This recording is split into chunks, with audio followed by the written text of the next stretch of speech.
اعوذ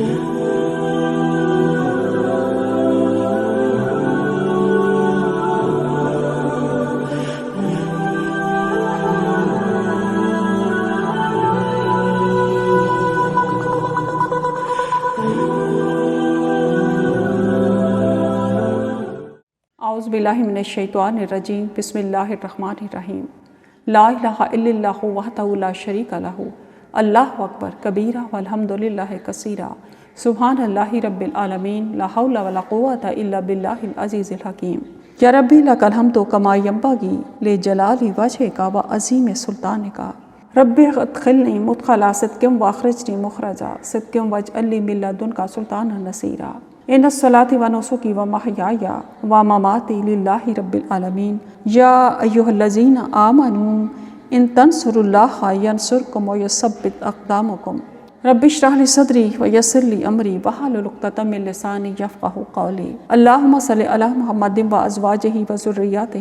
کما صلیت علی آل ابراہیم وبارک علی محمد وازواجہ وذریاتہ کما بارکت علی آل ابراہیم انک حمید مجید۔ روبینہ اکمل بنت بلقیس غفار اپنے تمام حاضرین و سامعین کی خدمت اقدس میں بہت سی دعاؤں کے ساتھ السلام علیکم ورحمۃ اللہ وبرکاتہ عرض کرتی ہے۔ سورۃ بقرہ آیت نمبر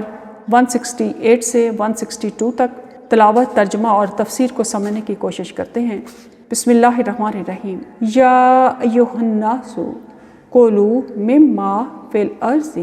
حلالا طیبا ولا تتبعوا خطوات الشیطان انہ لکم عدو مبین انما یامرکم بالسوء والفحشاء وان تقولوا علی اللہ ما لا تعلمون واذا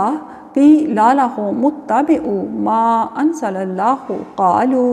بل نتبع ما الفینا علیہ آباءنا اولو کان آباؤہم لا یعقلون شیئا ولا یہتدون ومثل الذین کفروا کمثل الذی ینطق بما لا یسمع الا دعاء ونداء صم بکم عمی فہم لا یعقلون یا ایھا الذین آمنوا کلوا من طیبات ما رزقناکم واشکروا للہ ان کنتم ایاہ تعبدون۔ ترجمہ: لوگوں، زمین میں جتنی بھی حلال اور چیزیں پاکیزہ ہیں ان میں سے کھاؤ اور شیطانی راہ پر نہ چلو، وہ تمہارا کھلا ہوا دشمن ہے، وہ تمہیں صرف برائی اور بے حیائی کا اور اللہ پر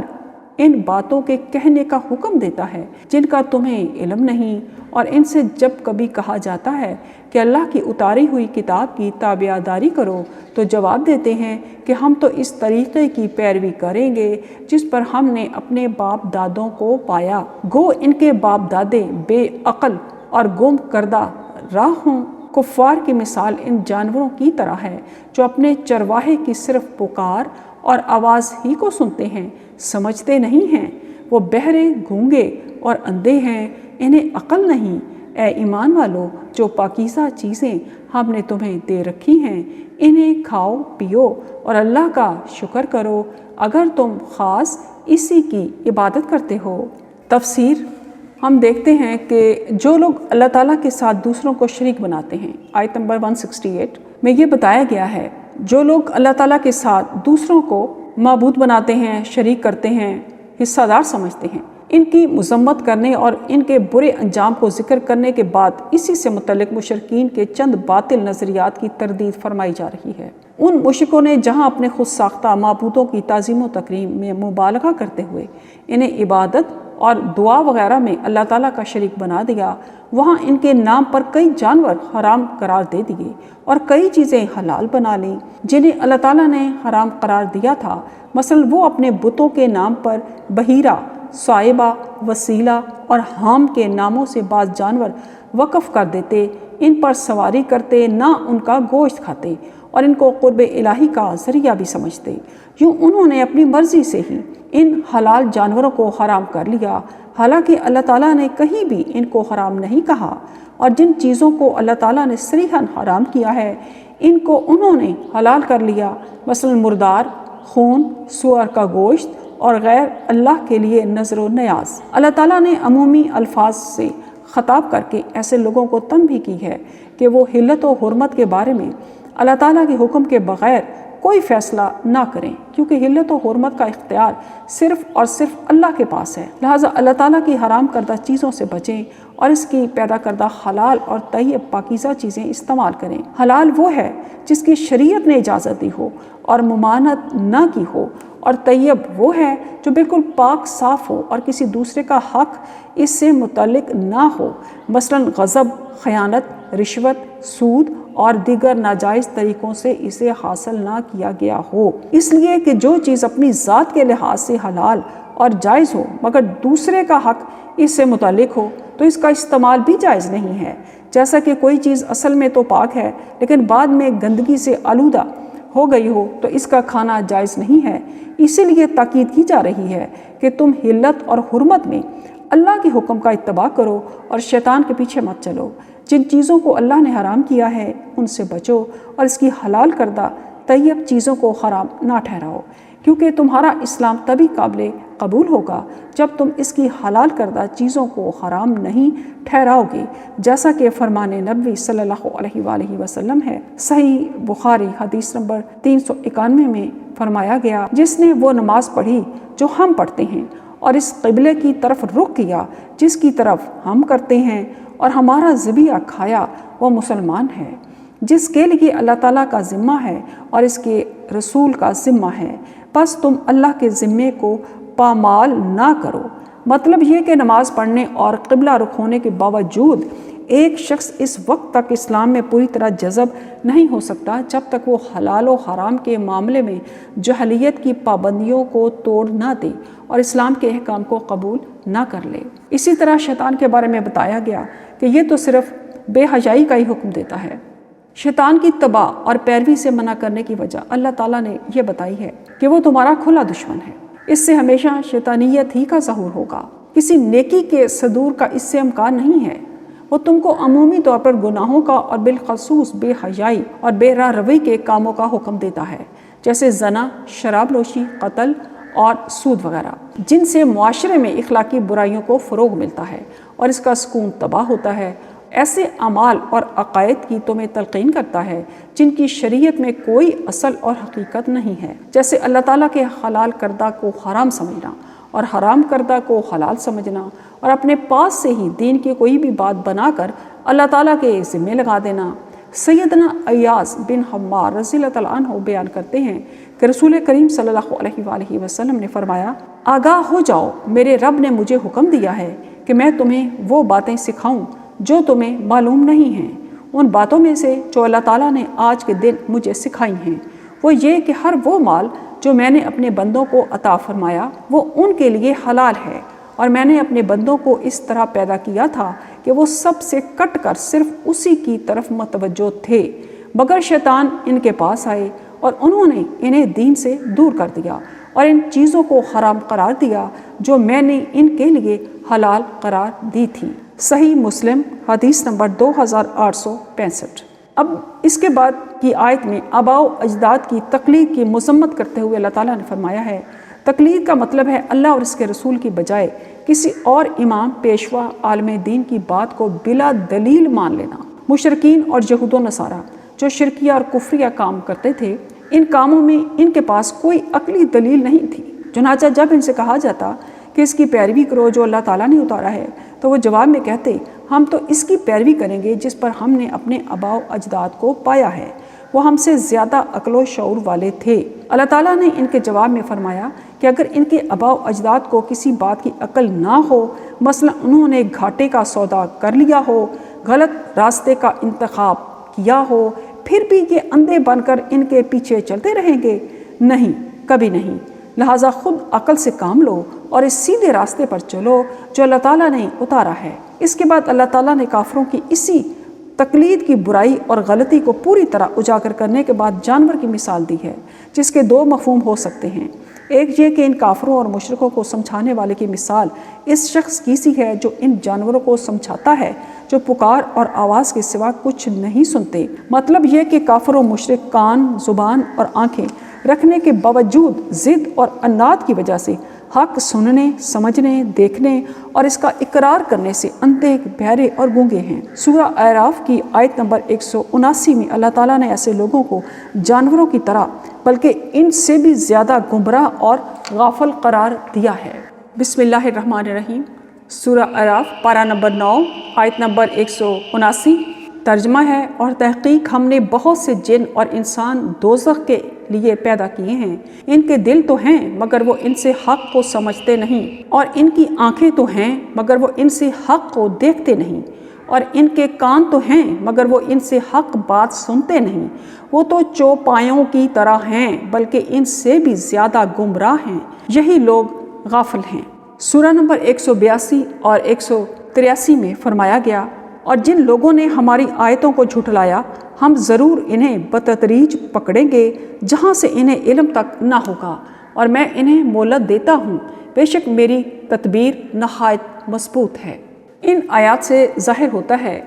کہ ان کافروں اور مشرکوں کی مثال ان بے عقل جانوروں کی سی ہے جن کے ریوڑ اپنے اپنے چرواہوں کے پیچھے چلے جاتے ہیں اور بغیر سوچے سمجھے ان کی آواز پر حرکت کرتے ہیں۔ اسی طرح یہ لوگ اپنے اپنے پیشواؤں کے پیچھے بغیر سوچے سمجھے چلے جاتے ہیں۔ آیت میں دونوں مفہوم موجود ہیں اور دونوں ہی درست ہیں۔ آگے مسلمانوں کا افسوسناک جو طرز عمل ہم ان آیات کی روشنی میں دیکھتے ہیں وہ صرف یہود و نصارہ اور مشرکوں کے ساتھ نہیں ہے، بلکہ آج کے دور میں اگر ہم دیکھیں تو ایسی ہی کچھ باتیں ہمیں اپنے معاشرے میں خصوصاً پاک و ہند میں نظر آتی ہیں۔ آیات میں تو یہ خطاب اگرچہ یہود و نصارہ اور مشرکوں سے ہے لیکن اپنے مفہوم میں عام ہے، جس کے تحت مسلم اور غیر مسلم سبھی آتے ہیں۔ اس لحاظ سے اگر دیکھا جائے تو بہت سے مسلمانوں کی بھی یہی روش ہے۔ مختلف بدعات اور رسوم و رواج کے حوالے سے جب ان کو سمجھایا جاتا ہے کہ ان بدعات اور رسوم و رواج کی دین میں کوئی اصل نہیں ہے تو وہ یہی جواب دیتے ہیں کہ یہ رسمیں تو ہمارے آباء و اجداد سے چلی آ رہی ہیں، حالانکہ آباء و اجداد بھی دینی بصیرت سے بے بہرا اور ہدایت سے محروم رہ سکتے تھے، اس لیے ان کا کوئی عمل شرعی دلیل نہیں ہوتا۔ اس کے باوجود ان کے قول یا عمل کا سہارا لینا اور قرآن و حدیث کے واضح دلائل کو کوئی بھی اہمیت نہ دینا،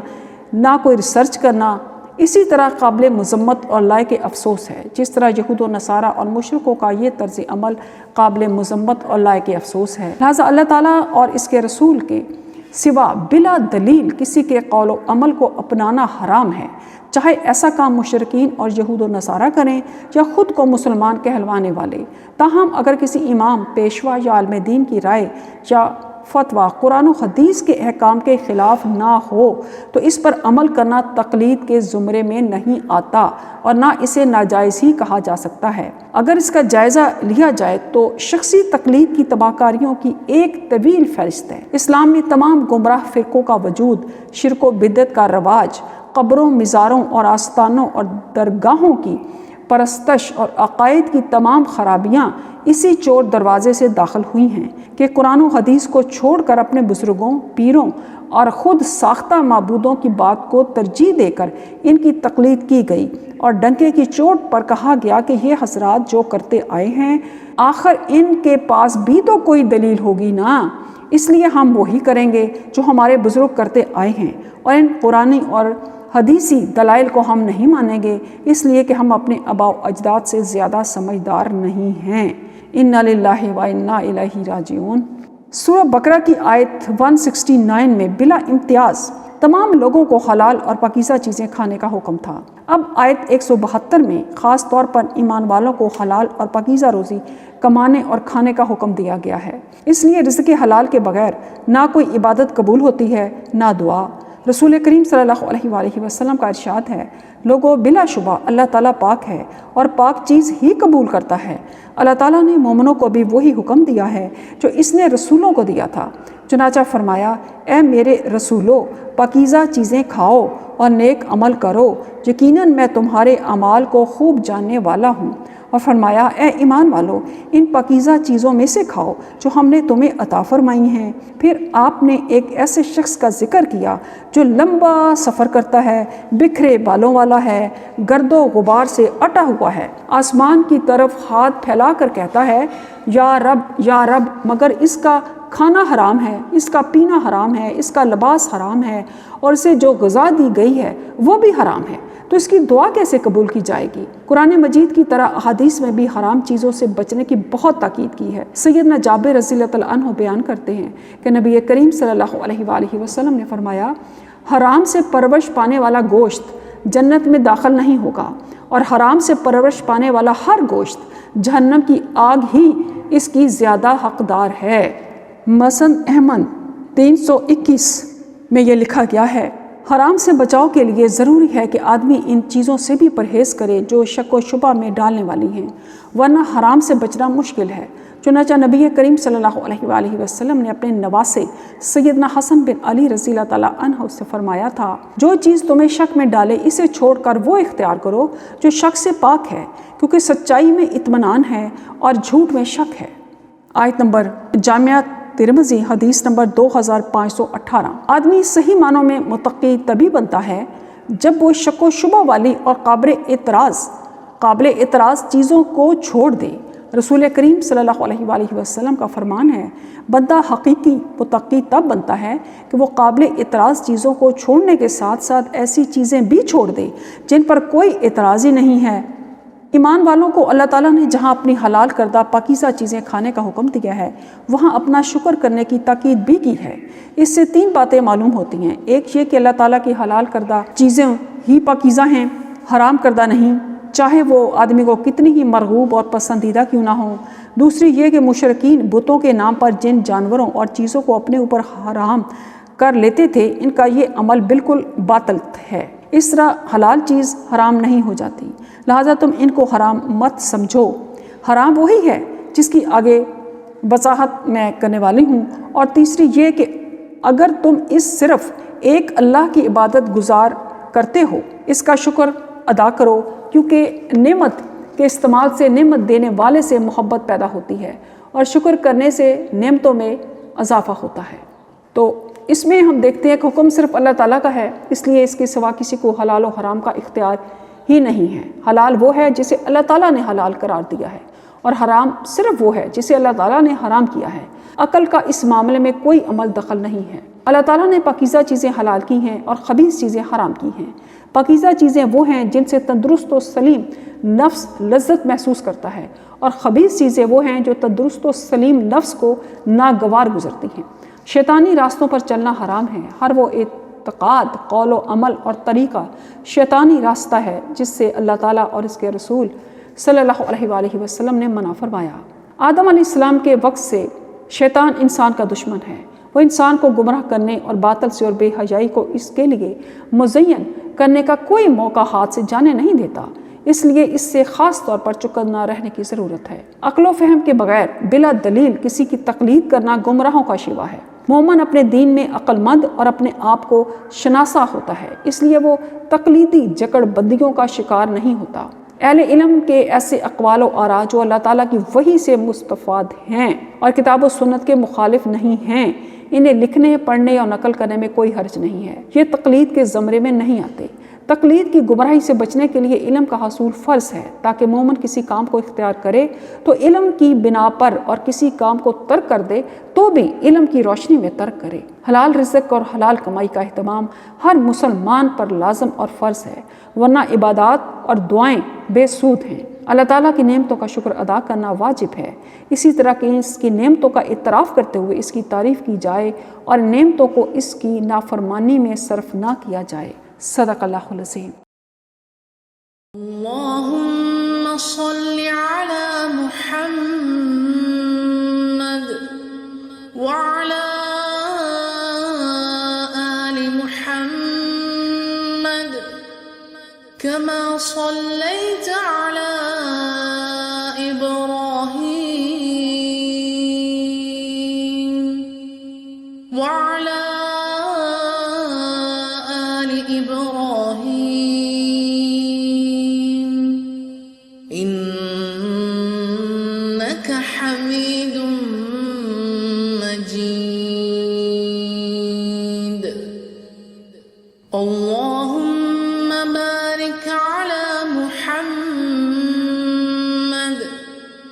وعلى آل محمد كما باركت على إبراهيم وعلى آل إبراهيم إنك حميد مجيد.